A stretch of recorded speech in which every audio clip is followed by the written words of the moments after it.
tabbas an ce zo mu zauna zo mu saba. Duk yadda kuka kai da son junanku, duk yadda kuka kai da ƙaunar junanku, to tabbas wata ran za ku iya samun saɓani akan wani abu daban. Misali, ku ɗan yi faɗa irin na masoya, to tabbas idan hakan ta faru kuna da buƙatar ku yi sulhu.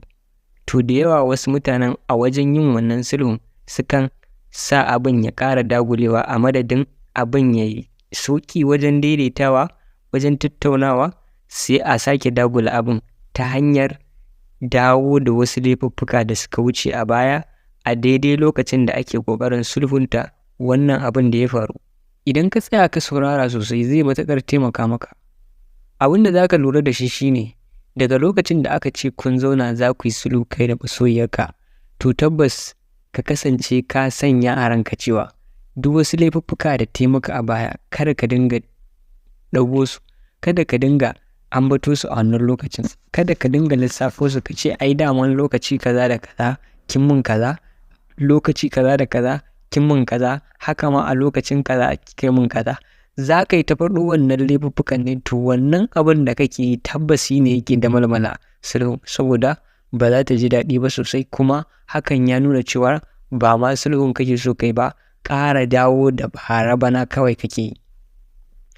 Ita ma abin da ya kamata a ce ta yi kenan, kada ta dinga cewar ai lokaci kaza daman kai mun kaza, ai daman tara ka nake, ai daman kaza kaza. Wannan ba ƙaramin kuskure ba ne, kuma wannan irin wannan ne yake kawo cewar duk laifukan da ake wa juna to ba za su taɓa gogewa ba, ba za su taɓa shafewa ba, saboda me duk lokacin da aka samu wani sabon saɓanin aka zo zaunawa za a tattauna don a sulhu, sai kuma ya kasance an ɗaɗɗago wa'incan na baya wa'inda suka riga suka faru kuma an sake dawo da su. A madadin ku yi zaman ku wanda bai wuce minti 10 ba zuwa 15 ku tattauna ku warware matsalolinku, sai ku ɓata lokaci ba ku tattauna ba, kuma zuciyoyinku sun ƙara harzuka, sun ƙara tafarfasa.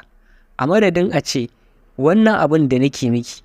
ya kamata ki yi haƙuri kuma zan daina, ma'ana abin da kika yi min ɗin nan ban ji daɗin shi ba, in son samu ne kada ki ƙara yi, da Allah ki daina. Na fi so ko da yaushe a ce muna zaman farin ciki tare da ke, ni ma kuma abin da nake miki da Allah ki gaya min, ba na so a ce na ci gaba da ɓata miki, ke ma kuma haka. Idan kuka yi wannan